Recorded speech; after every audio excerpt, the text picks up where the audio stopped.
pretty much finished up the siding yesterday on the sides and the back. We still need to do this siding that runs under here, the siding that goes up over the nose, the siding that goes up over the top. Those are all laying over there. And then eventually I think we'll put the roof on. I'm going to have to watch a video to decide how things go back together.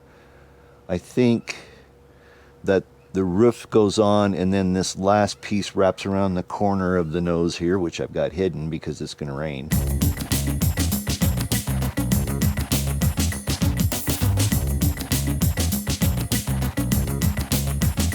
I'm going to finish up the insulation under here and then get the radiant barrier installed under here. I think I need to paint this wall, so I'll paint this today, get that out of the way.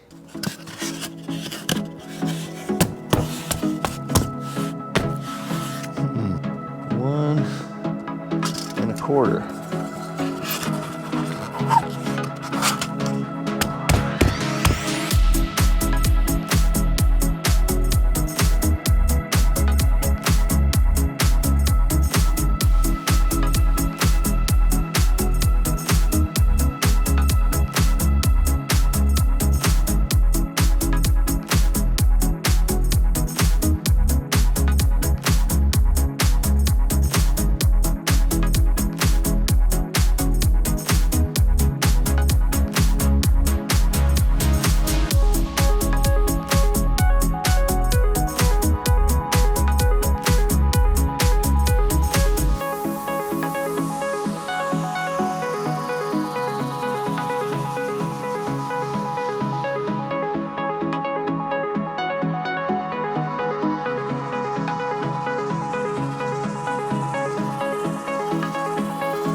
Well, I'm just about ready to try to put the metal on this.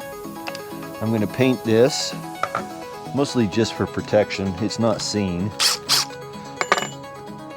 but I'm going to paint it anyway.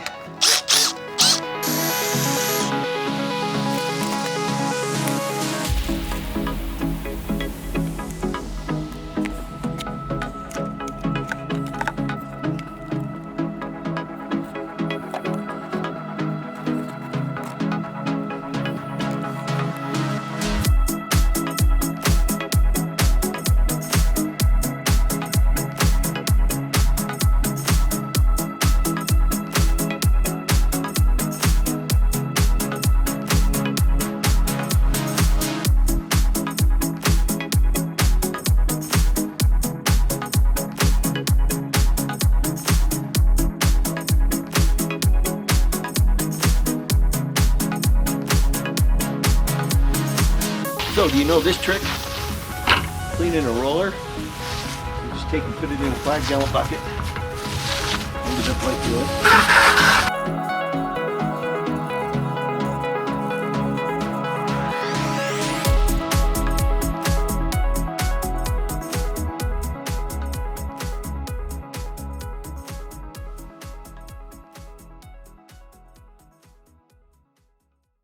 Well, it's a new day. We had a pretty good rainstorm yesterday morning, and we had a tornado warning last night, about 20 miles west of me. I guess a tornado touched down. It didn't do any damage. It was out in the middle of, you know, nothing. Farmland. So I'm going to take my best tarp off. I keep one really pristine tarp that doesn't have any holes in it. When there's good rain coming to cover it up. You've heard enough about tarps. I'm sick of them. I know you are. Let's get this thing uncovered and figure out what our next steps are. Okay, so if you look closely right here, you can see this is corroded through. I don't know if you can see this. You can see the light coming through here. So you can see here, this is all corroded through. They had these sheets of metal wrapped around the corner. Well, it's pretty rotten. You can see here that it's been holding water sitting on this tin here. So it got wet, started rusting, which caused some galvanic action between the aluminum and the metal, and obviously it corroded through. So I'm trying to figure out how to fix it. I think what I'm going to do is I'm going to patch the back with some of this aluminum I've got, silicone it down, clamp it, and then wait for the silicone to dry, and then I'll go ahead and replace that metal up there. But I do need to seal that tin up somehow. So, well, it's not tin, it's aluminum, so I need to seal it up. So I'm going to do what I did at the back.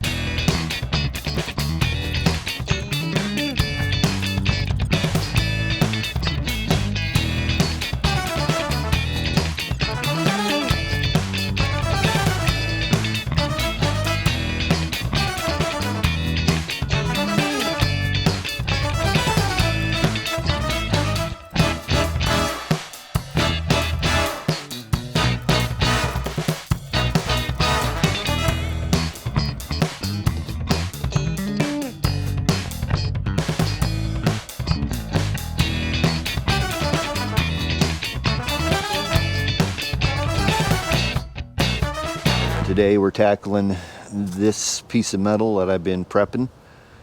It's going to be a challenge. It's really windy. I may have to throw in the towel for today because these are awful big sheets of metal. I'm going to be handling them myself, but I'm going to use a couple ladders to kind of lay them up on there and it'll work. So let me get that set up.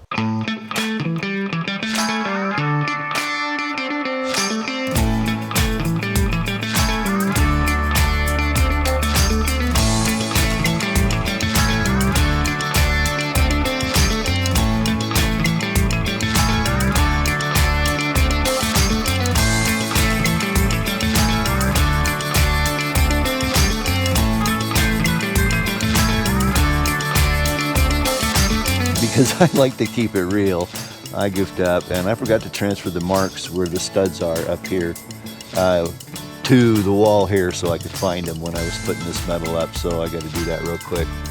Poke through. See, there's a staple there, so there's one right here.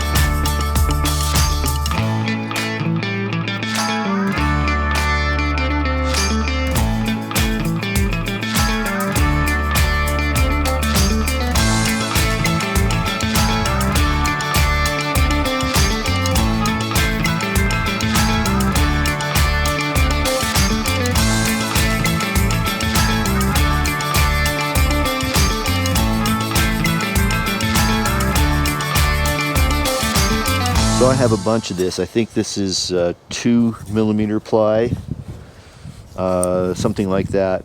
But I have a bunch of it left, so I'm going to cut some strips. I'm going to take these strips and I'm going to come up here like this with it and put it up here, staple it off to the structure in this Cabover, and then that way I'll have a little bit more of a backer and it shouldn't make a damn bit of difference.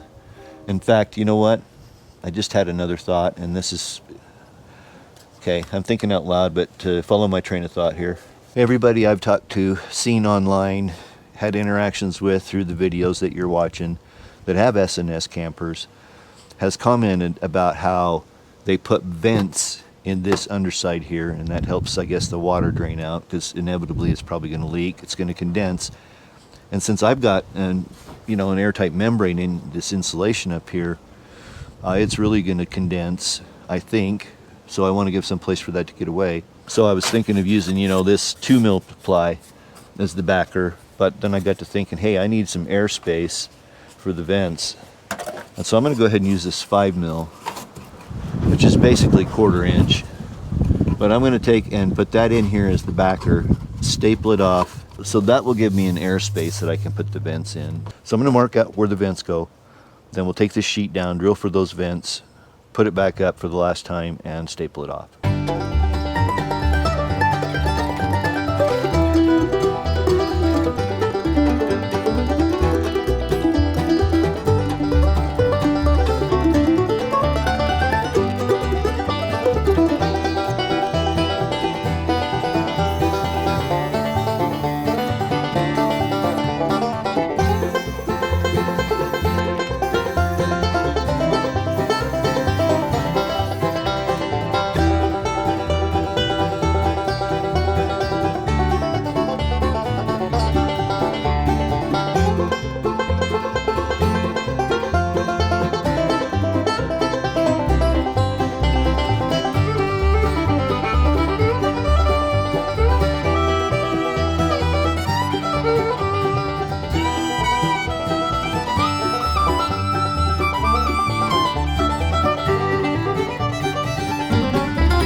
Okay, so I bought these vents. Got them on Amazon. I'll put a link in the description below if you'd like to support the channel. These are real inexpensive. They're aluminum.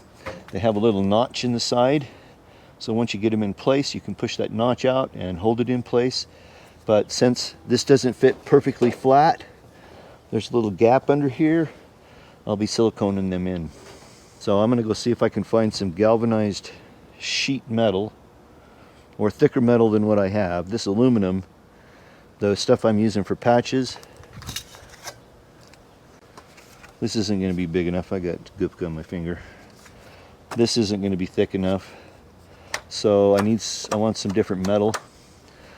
And then it dawned on me that I had this metal corner, galvanized metal corner flashing that I used for the corners over here. So I just cut it in half. Just flattened it out with a hammer. Should be good. But I do want to get some silicone underneath it. I'm just about out of battery, so I got to hurry here. I'm just going to put a little bit of silicone on this.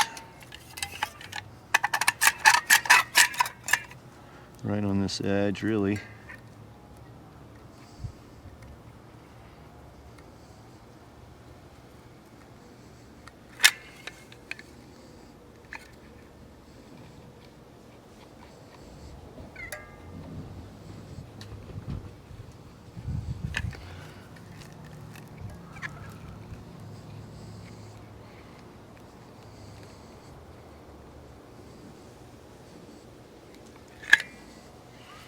Won't be enough. Stay there. I want to go from right there.